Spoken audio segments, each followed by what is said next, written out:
banyak rumor-rumor yang beredar terkait dengan ST ini tampaknya tidak akan perpanjang kontrak. Kemarin diincar Korsel, lalu Pak Erick Thohir juga memberikan statement bahwa kalaupun Korea menginginkan ST sebagai pelatih, gue nggak bisa ngelarang.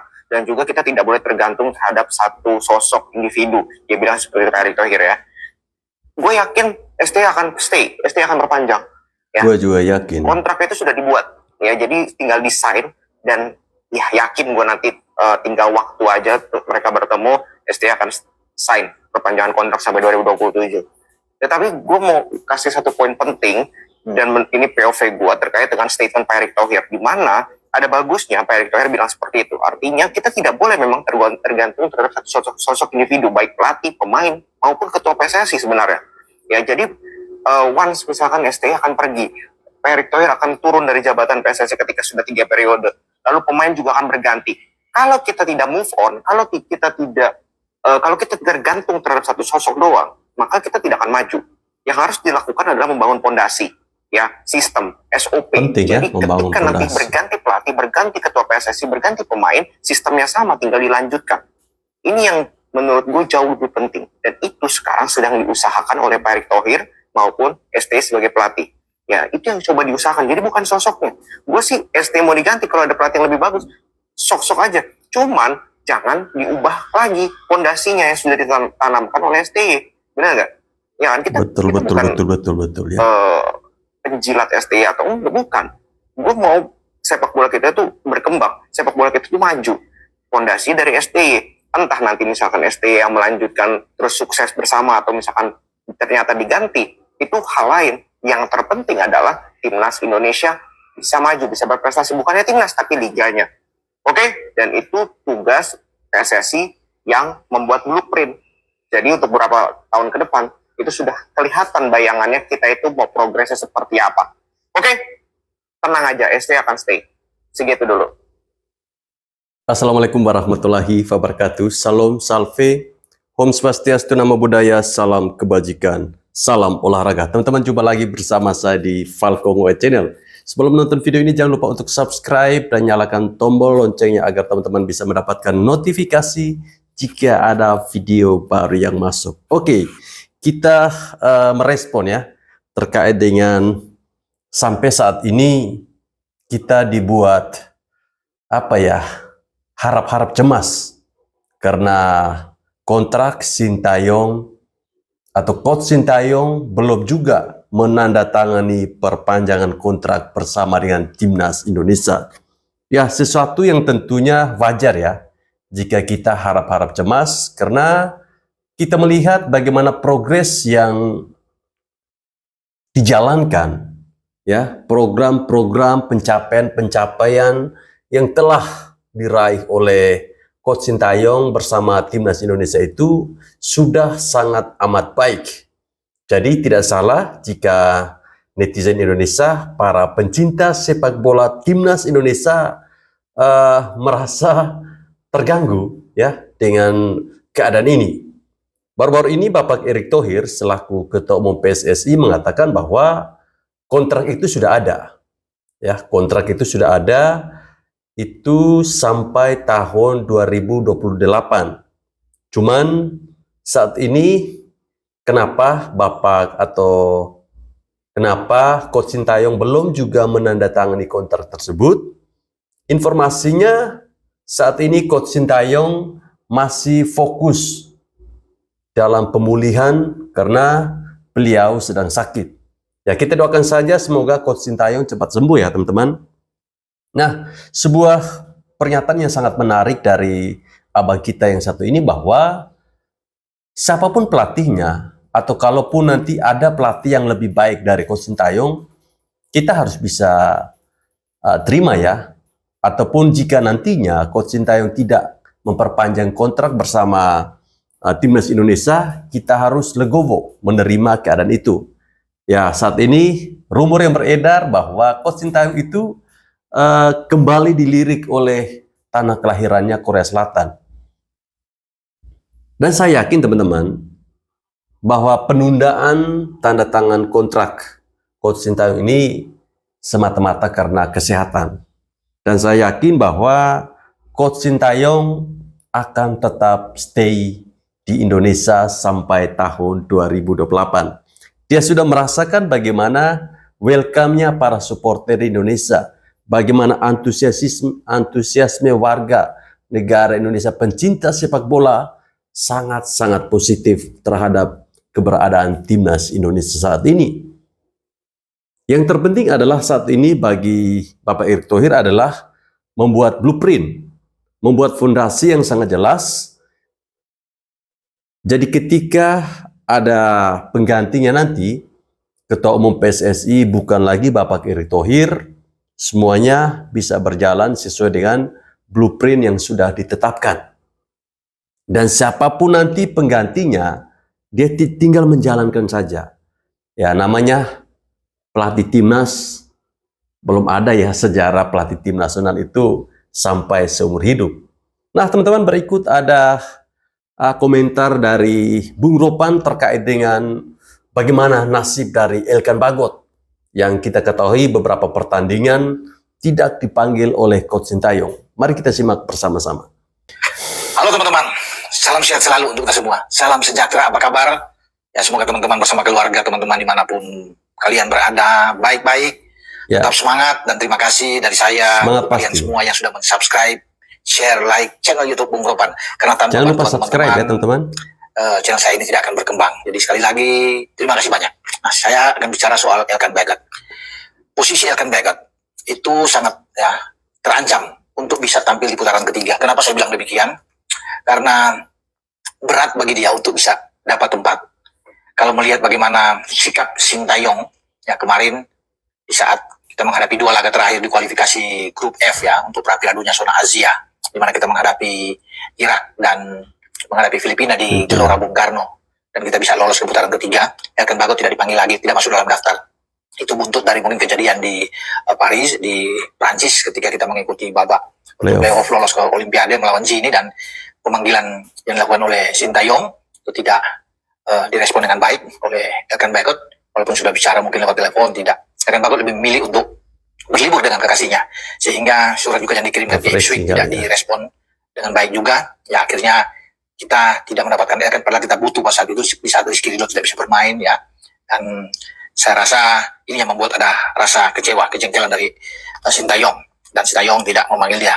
Walaupun memang ada yang lain bahwa dikatakan sesuai dengan kebutuhan tim untuk pemanggilan pemain saat menghadapi Irak dan Filipina, tapi saya mengira bahwa itu dari sana ya, dari sejak kita lawan Gini. Nah, pertanyaan itu ada, oke lah, panggillah Elkan Bagot kembali untuk bisa tampil di putaran ketiga karena kita sudah lolos. Nah, di putaran ketiga kenapa saya bilang tidak? Dia tidak punya peluang, tipis peluang dia, karena ketika kita punya pemain yang sudah banyak di belakang ya, di garis belakang, ini yang menyulitkan. Sudah ada Jay Ises, dan mungkin kehadiran Jay Ises ini yang membuat Elkan Bagot agak sulit mendapatkan tempat. Walaupun banyak yang menyukai bahwa Elkan Bagot bisa kembali, tapi saya rasain berat. Selain Jay, ada Justin Hubner di sana, ada Rizky Ridho, ada Jordi yang sudah bisa, dan bahkan Sandy Walsh bisa bermain lebih ke dalam, Muhammad Ferrari. Ini banyak menumpuk. Kalau Kevin Dix itu jadi, ya itu bisa dinaturalisasi nanti, dan dia akan bermain misalnya tersedia di bulan September, semakin penuh, semakin sesak. Ya, di mana posisi di lini belakang kita. Jadi itu saya bilang, dan saya juga coba untuk mengontak Pak Ketua, Umum mengatakan ya itu semua tergantung dari STY. Tapi memang agak sulit, ini ngeri-ngeri sedap, tidak gampang ya. Kalau STY sudah kecewa dan mencoret waktu itu dan tidak memanggil lagi, ini berat ya. Kecuali satu syarat, kita tahu ya bagaimana yang dilakukan oleh Elkan Bagot pada 2021 ketika Muhammad Iriawan, waktu itu masih Iwan Bule sebagai ketua PSSI sebelum Erick Thohir, Pak Erick Thohir sebelum menjadi ketua umum, itu pernah beberapa kali juga Elkan menolak ya, sehingga ada rasa kecewa bagi Iwan Bule sebagai ketua. Namun Elkan dengan sportif mengirim surat bahwa bagaimana dia menjelaskan ketika dia tidak memenuhi panggilan saat itu, dan dia siap untuk dipanggil untuk next, untuk berikut. Jadi dia memohon maaf atas surat itu.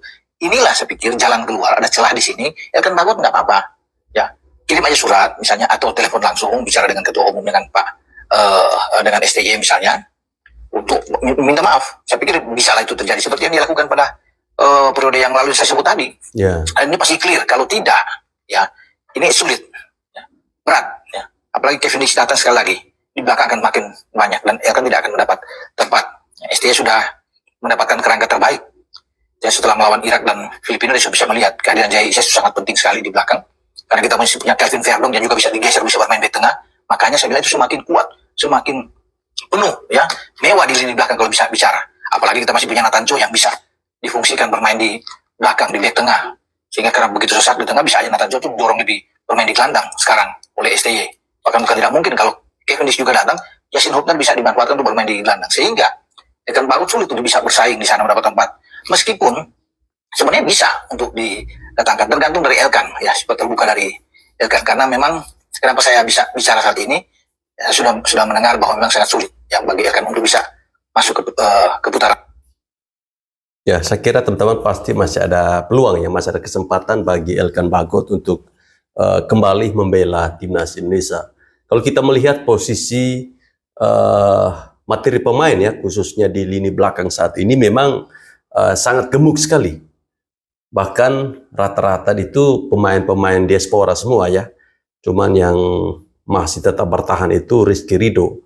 Ya, apapun itu kita ketahui bersama bahwa di round 3 nanti di babak ketiga tentunya pertandingan itu akan sangat menguras tenaga. Jadi tidak ada salahnya bagi Elkan Bagot untuk bisa kembali menghubungi Ketua Umum Erick Thohir atau Coach Sintayong seperti yang pernah dia lakukan pada periode sebelumnya.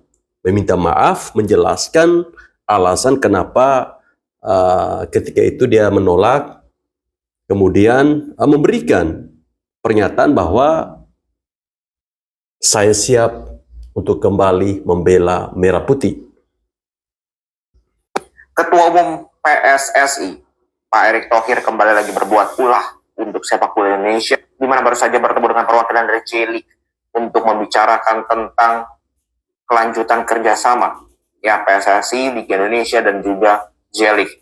Ini jelas sangat menyalahi kodrat dari PSSI yang dulu begitu banyak impact, begitu banyak pergerakan yang sudah dilakukan Pak Erick Thohir, padahal baru 1 tahun lebih sedikit, tapi begitu gebrakannya sangat luar biasa untuk mendongkrak bukan hanya level timnas, tapi perlahan-lahan memang tidak bisa brutal, tidak bisa instan membenahi liga kita, karena kita tahu liga Ya, kita semua butuh separah proses apa. ya teman-teman. Jadi butuh proses, butuh blueprint yang jelas, butuh grassroots yang jelas, dan butuh regulasi jangka panjang yang jelas, dan itu sedang diupayakan semaksimal mungkin oleh PSSI yang sekarang, bukan hanya Pak Erick Thohir sendiri ya, tapi PSSI yang sekarang.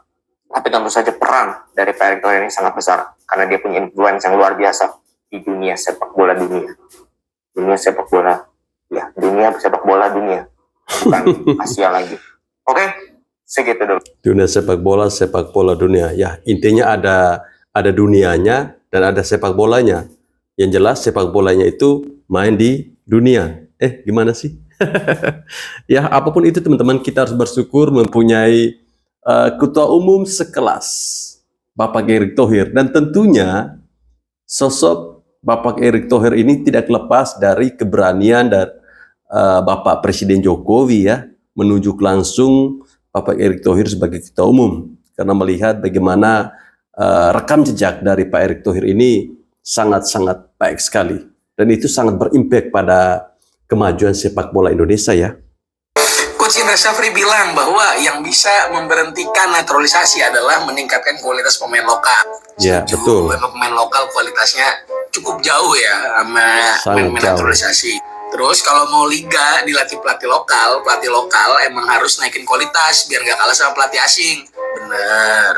Karena yang gue tahu ya cuma ada 3 doang pelatih lokal yang mimpin tim di Liga 1 sekarang ya. Jadi dari statement ini Indra Syafri menunjukkan kalau dia tuh nggak segerbong sama para orang-orang lokal pret. Tapi emang bener ya, kalau emang bener dia itu nggak satu gerbong atau dia nggak lokal pret, coba kasih kita semua alasan ya, terutama gue butuh alasan. Kenapa waktu turnamen di Prancis Toulon Cup itu pemain-pemain ini bisa cadangan terus gitu loh? Kayak cuma 1 match doang mereka yang main semua, malah mainin orang-orang si El Terminator. Emang iya ya, orang-orang ini kalah sama orang-orang lokal. Kayaknya kualitas akademi luar jauh lebih bagus nggak sih guys harusnya? Coba Coach Indra atau siapapun kasih alasan ya kenapa mereka ini pada dicadangin waktu Toulon Cup ya. Kalau emang bener dia nggak lokal pret. Ternyata emang bener Pak, circle atau pertemanan itu sangat mempengaruhi perspektif seseorang terhadap sesuatu. Dulu kita semua tahu bahwasannya Coach IS atau Indra Safri adalah salah satu sosok yang kurang setuju atau tidak begitu pro terhadap scouting naturalisasi pemain timnas. Setelah kemarin ia diberikan kesempatan untuk melakukan scouting pemain diaspora yang bermain di Eropa, kini beliau sudah sangat wise atau bijak dalam menanggapi terkait program naturalisasi ini. Beliau mengatakan bahwa yang bisa hentikan program naturalisasi adalah pemain lokal. Mereka harus berjuang kalau tidak mau kalah saing. Sama halnya dengan pelatih. Kita nggak mau Liga 1 dilatih oleh pelatih asing, tapi pelatih lokal yang tingkatkan kualitas dan harus bersaing. Dunia ini sudah mengglobal, tidak bisa kalau harus dibatas-batasi. Ya, Jadi dari betul sini sekali. perkataan Coach Indra ini bisa kita maknai bahwa Sangat ia masuk sekarang akal, yakin ya. bahwa pemain timnas bisa berasal dari manapun selama ia memiliki darah Indonesia, keturunan Indonesia, entah itu pemain diaspora, pemain lokal, dari manapun yang berasal, ia bisa membela timnas karena sudah nggak bisa dibatas-batasi lagi. The worldwide player.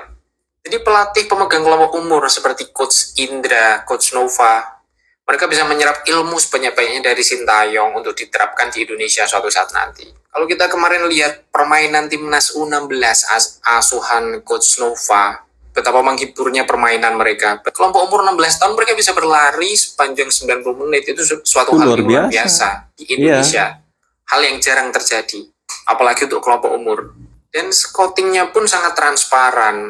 Nggak ada pemain-pemain titipan di sana sekarang. Ya semoga habis ini Sintayong masih bisa perpanjang untuk melatih timnas senior. Coach Nova, Coach Indra masih bisa menimba ilmu dari Coach Sintayong lah. Ya, benar juga ya apa yang disampaikan oleh Coach Indra Safri, bahwa yang bisa menghentikan para pemain naturalisasi adalah yaitu para pemain lokal harus meningkatkan skillnya mereka, bukan hanya meningkatkan bacotan. Begitupun dengan para pelatih lokal. Kita melihat bagaimana di Liga 1 saja, ya, para pelatihnya itu kebanyakan dari asing. Ini menunjukkan bahwa kualitas pelatih lokal kita masih di bawah standar, ya, masih di bawah standar. Jangan kita hanya ngebacot, ngedumel, ngoceh sana, ngoceh sini, tapi tidak pernah meningkatkan level, ya, level melatih, level berlatih, level bermain. Itu yang terpenting, ya. Baru kita ngoceh sana, ngoceh sini. Baik teman-teman, sekian dulu video saya. Terima kasih telah menonton video ini. Salam olahraga.